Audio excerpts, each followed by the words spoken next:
बात करने से कबीले का पता चल जाता है। किसी ज़माने में एक बादशाह ने एक कैदी को किसी वजह से फांसी का हुक्म दिया और जब कैद खाने से कैदी को लाया गया तो इससे मरने से पहले आखिरी ख्वाहिश पूछी गई। कैदी ने कहा, मैं क्योंकि एक अच्छे घराने से हूँ, लिहाजा मुझे आला नस्ली घोड़ों से फांसी लगाया जाए।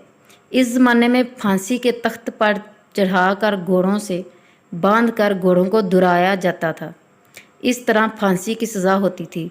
खैर, घोड़ों को लाया गया तो कैदी बोल उठा, इनमें से एक तो नस्ली है पर एक नस्ली नहीं, लिहाजा मेरी ख्वाहिश मुकम्मल नहीं हुई। बादशाह ने घोड़ों के मालिक को बुलाया और पूछा, क्या ये बात सच है? घोड़ों के मालिक ने जवाब दिया, बिल्कुल। एक बिल्कुल असली नस्ल का है लेकिन दूसरा गधे के मिलाप का है। बादशाह ने हैरान होकर कैदी से पूछा, तुम्हें कैसे ये बात पता चली कि एक घोड़ा नस्ली है और एक नस्ली नहीं? कैदी ने कहा, जो नस्ली है वो बड़े आराम से खड़ा था, जबकि जो मिलाप गधे का है वो गधे की तरह कभी इधर टांग मार रहा था, कभी उधर मुंह फेरकर उछल रहा था, जिससे मुझे इल्म हुआ। बादशाह कैदी की दनाई और सोच से बड़ा मुतासिर हुआ और कैदी की फांसी मनसूख करके अपने वजीर से कहा कि इसकी एक रोटी में इजाफा कर दिया जाए। कुछ दिन बाद बादशाह के दरबार में एक सनार 2 हीरे लेकर हाजिर हुआ और बादशाह को कहा, अगर आपकी राय में से कोई ये बता दे कि इनमें कौन सा हीरा असली है और कौन सा नकली, और इस असली और नकली में फ़र्क बता दे, तो मैं आपको दोनों हीरे इनाम में दे दूंगा। बहुत से लोगों से पूछा गया मगर कोई मुकम्मल जांच ना कर सका। बादशाह के दिमाग में कैदी का ख्याल आया। बादशाह ने इसको दरबार में हाजिर होने का हुक्म दिया। सिपाही कैद खाने में कैदी को लेकर हाजिर हुए और कैदी को हीरे जांच पड़ताल के लिए दिए गए। कैदी ने कुछ ही लम्हों में बता दिया, एक हीरा असली है और दूसरा नकली है। बादशाह ने पूछा, तुम्हें कैसे पता चला? कैदी ने कहा कि असली हीरा रगड़ने से कभी गर्म नहीं होता, जबकि नकली हीरा रगड़ने से गर्म हो जाता है। सनार ने वो दोनों हीरे बादशाह को नाम में दिए और चलता बना। बादशाह कैदी की दनाई और सोच पर बहुत ज़्यादा खुश हुआ और सिपाहियों से एक और रोटी बढ़ाने का हुक्म दिया। दोपहर को जब सिपाही कैदी को एक और रोटी इजाफे के साथ देने आए तो कैदी ने कहा, बादशाह भी किसी लांगड़ी का बेटा है।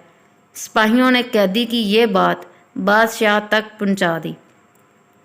बादशाह को गुस्सा आया और सिपाहियों से कैदी को दरबार में हाजिर होने का हुक्म दिया और कैदी से इस बात की वजाहत मांगी। कैदी ने बादशाह को कहा कि अपने ख़ानदान के बारे में किसी से पता करवा लो। बादशाह की सल्तनत में सबसे उदेर उम्र शख्स को ढूंढा गया और उससे पूछा गया बादशाह के आबाओ अजदाद के बारे में। उदेर शख्स ने बताया कि यहाँ इस बादशाह से पहले इसका बाप बादशाह था, लेकिन वो बादशाह बनने से पहले लांगड़ी था, क्योंकि इस बादशाह से पहले एक बादशाह था, इसका अपना कोई बेटा ना था। इस बादशाह ने ऐलान किया था, कोई ऐसा शख्स जो मेरी राया को भूखा ना मरने दे तो आपका बाप लांगड़ी था इस दरबार का। इसने हामी भर ली कि मैं राया को भूख से नहीं मरने दूंगा। इस तरह बादशाह सलामत आपके बाप को सल्तनत दे दी गई थी। बादशाह ने कैदी से पूछा, तुम्हें कैसे पता चला कि मैं लांगड़ी का बेटा हूँ? कैदी ने कहा कि मैंने जितने हिकमत और दनाई की बातें तुम्हें बताता, तुम बजाय मुझे आज़ादी देने के या हीरे जवाहरात देने की बजाय मेरी रोटी में इजाफा कर देते थे।